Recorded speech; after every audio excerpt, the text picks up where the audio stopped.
नमस्कार, peptic time Madhya Pradesh समाचार में आपका स्वागत है। मैं हूं शिवेंद्र शुक्ला।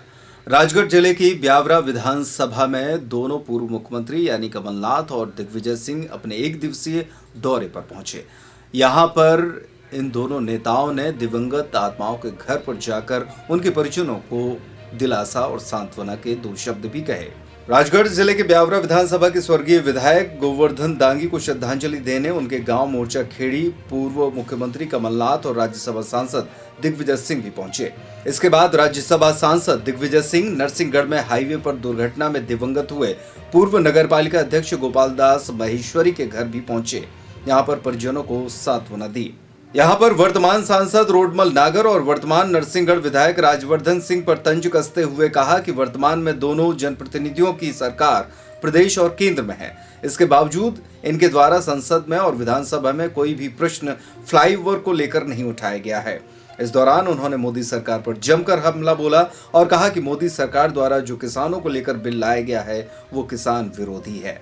एक ऐसी शख्सियत थे जो राजनेता या राजनीति के कम थे, समाज सेवी ज़्यादा थे और एक अच्छे किसान, अच्छे नागरिक और अच्छे समाज सेवी के रूप में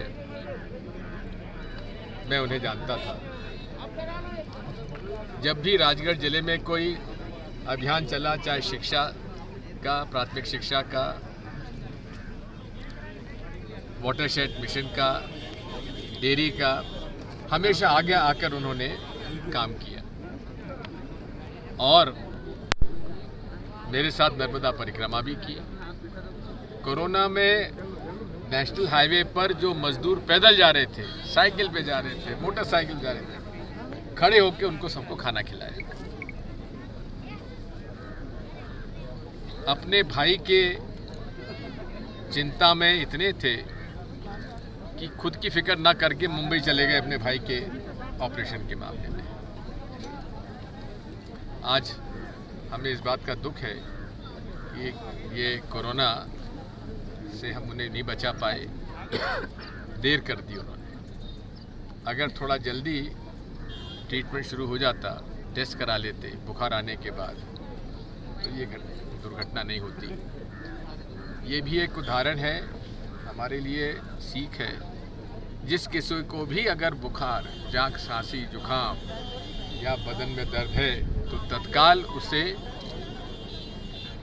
कोरोना का टेस्ट कराना चाहिए या उसके फेफड़े का उसको सीटी स्कैन या एक्सरे कराना चाहिए ताकि उनका इलाज जल्दी चालू हो जाए। अगर इलाज जल्दी चालू हो जाए तो इससे किसी को नुकसान नहीं होता।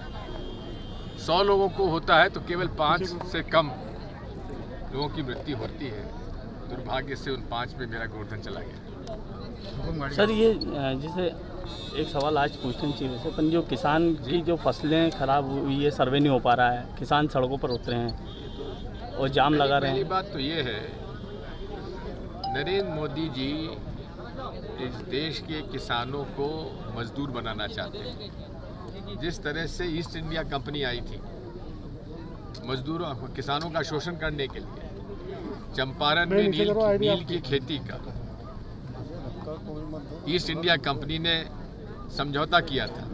वही समझौते के थ्रू ये विदेशों की कंपनी लाकर किसानों को अपनी ज़मीन पर मजदूर बनाना चाहते हैं, मंडी ख़त्म करना चाहते हैं। हर कोई बड़ा आदमी मंडी चालू कर सकता है, बड़े बड़े व्यापारी मंडी चालू कर देंगे।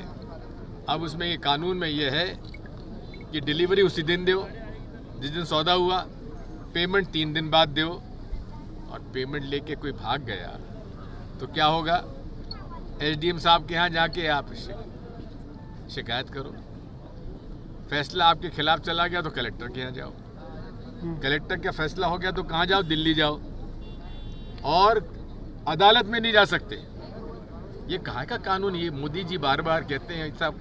अभी भी कौन सी रोक थी? आज भी कोई किसान मंडी में सामान न माल ना बेचकर व्यापारी को तुलाता तो कोई दिक्कत थी क्या?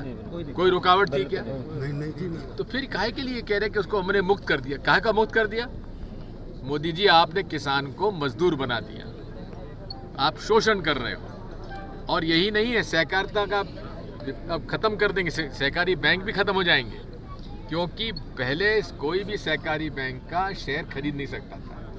अब बड़े से बड़ा व्यापारी भी शेयर खरीद सकता है।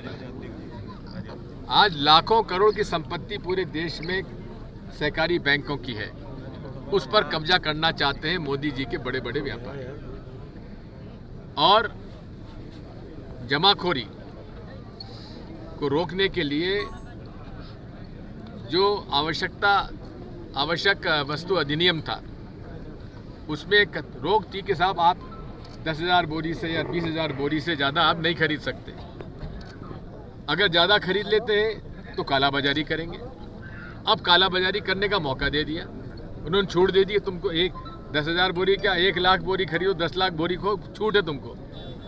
अब आप समझ सकते हो कि बड़े व्यापारी माल खरीद लेंगे और उसमें कालाबाजारी करेंगे, उस पर कोई बंदिश नहीं होगी। पहले अगर कोई करता तो उसको जेल भेज सकते थे। तो पूरे तरीके से बड़े व्यापारियों के लिए नरेंद्र मोदी ने ये नियम बनाया है और झूठ बोल रहे हैं। पंजाब का आप देख रहे हैं रोज, हरियाणा में, यूपी में, अभी तो मध्य प्रदेश किसानों को मालूम नहीं है कि हो क्या गया है।